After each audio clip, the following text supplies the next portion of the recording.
She looked seriously uncomfortable. A few of the other diners heard what he'd been saying, and it was getting more concerning. When it looked like the girl was in serious danger, one diner decided it was time to intervene. A cop stood over the table, and he wasn't about to play this one by the book. Laura had just joined the student government at college and was excited about meeting a group of students that shared her passion and motivation. The students were charged with managing a wide range of events, activities, programs, policies, and initiatives around the school. She thought it would be great to make some new friends. As fate would have it, Laura made a new friend on the very first day and was quick to agree to swap numbers since they were working in the same department. What she didn't know was that he was not what he said he was, and it would be a lot later before she saw his true side.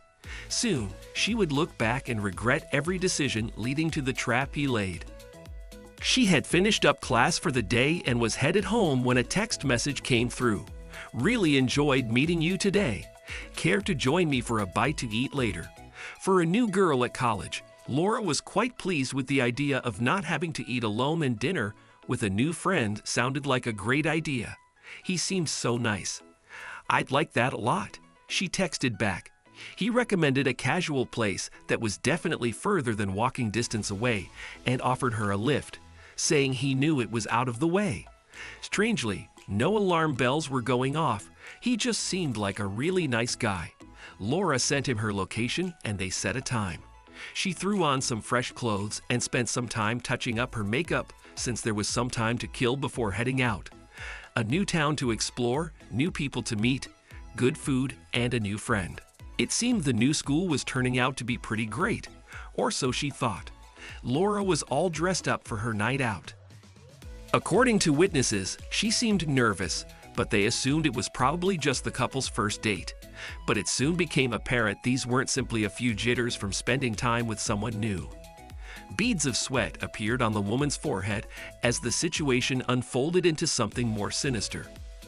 By the time they had found a table at the restaurant, the alarm bells were ringing in full force. It was like something out of Jekyll and Hyde. Who was this guy? Because he certainly wasn't the nice guy who had asked her to dinner, which, to make matters worse, he clearly thought of as a date. Laura became more uncomfortable the more he spoke. He was dropping inappropriate comments that she was pretty sure most of the tables around her could clearly hear. The appetizers finally came to the table, and she grabbed onto hers like a lifeline. By now, it was just a matter of sitting through the nightmare and moving it along as quickly as she could. Her plan backfired when he commented on how quickly she ate her food, and she blushed a deep red. He was so loud, she just wanted to be swallowed into the ground. She couldn't believe what she had just heard him say. "Well, at least I know you can swallow, right?" said Laura's creepy date, loud enough for other restaurant goers to hear. A few looked at each other from across the room as if to confirm that they'd heard right. Nobody spoke up. But rather than back off after the restaurant's reaction, the man doubled down.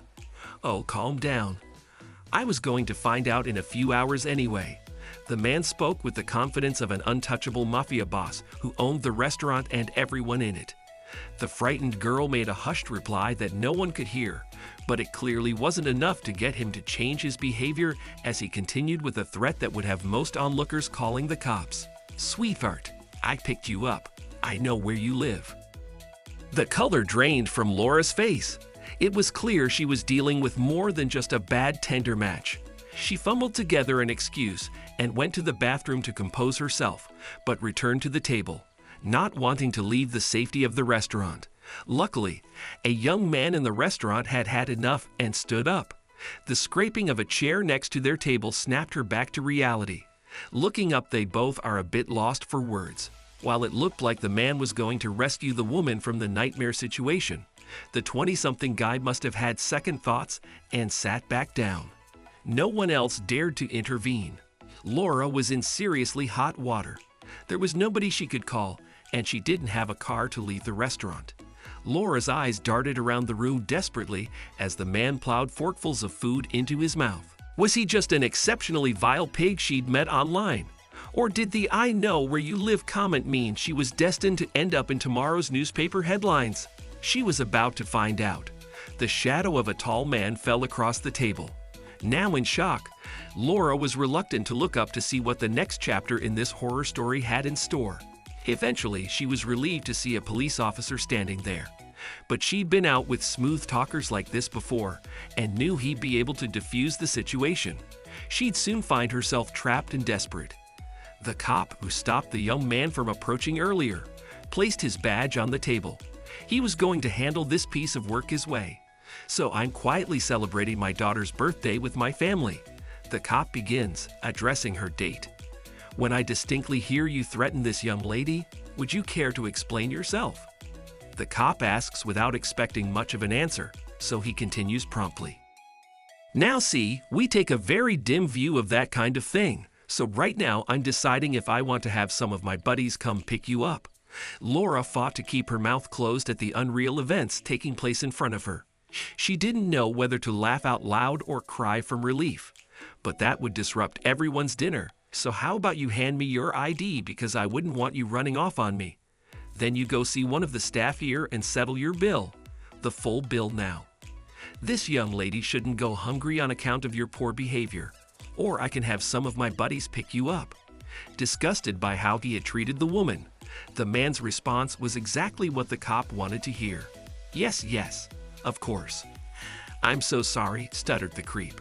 Having made a note of the man's personal information, the cop made it clear he was never to see the woman again. After he left, the officer made a point of calming the woman down. But this was far from the end of the frightening evening for the woman. As the officer took down the information on the card, he, incredibly, apologized to Laura for interrupting. Sorry about that, miss. I hope I'm not intruding. It just seemed like you could use some help. Oh, and don't worry. If you want to pursue this further, I'll have some of the boys pick him up on his way home. We can definitely take this further. Maybe she just wanted this all to be over and done with, or perhaps it was just that she was so certain she was safe from this creep after the talking to he got that she didn't feel that it was necessary. Then the officer offered her something she never expected. Well, I'm here with my daughter. She's about your age. Perhaps you'd like to finish your meal with us? We can run you home afterward if you'd like, unless you prefer to call someone else. How could she do anything other than accept? Mr. Nice Guy returned from paying the bill and suddenly possessing a lot more manners and asked for his ID back. There you go.